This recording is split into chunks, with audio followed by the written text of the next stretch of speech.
سورہ الانفال دوسرا سبق سوال نمبر 2 کفار کے ساتھ مقابلے کی صورت میں سورہ الانفال کی ان آیات میں کیا ہدایت دی گئی ہے؟ جواب: کفار کے ساتھ مقابلے کی صورت میں سورہ الانفال کی ان آیات میں درج ذیل ہدایات دی گئی ہیں۔ نمبر 1 ثابت قدم رہو۔ نمبر 2 پیٹھ پھیر کر نہ بھاگنا۔ ثابت قدم رہو۔ جنگ میں جب مشکل حالات ہوں تو ثابت قدم رہو اور اللہ پر بھروسہ کرو۔ اللہ تعالیٰ متقیوں کے ساتھ ہے۔ پیٹھ پھیر کر نہ بھاگنا۔ جنگ میں پیٹھ پھیر کر نہ بھاگنا کیونکہ یہ حرکت لشکر کے حوصلے پست کر سکتی ہے۔ انجام: اگر کوئی ایسی حرکت کرے گا تو اللہ کے غضب اور غصے کا شکار ہوگا، اس کا ٹھکانہ جہنم ہے اور وہ بہت بری جگہ ہے۔ سوال نمبر 3 کفار کو خطاب کرتے ہوئے ان آیات کریمہ میں کیا تنبیہ کی گئی ہے؟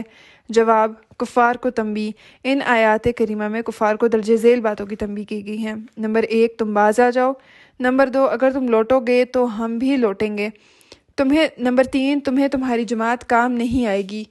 نمبر 4 اللہ مومنوں کے ساتھ ہے۔ تم باز آ جاؤ۔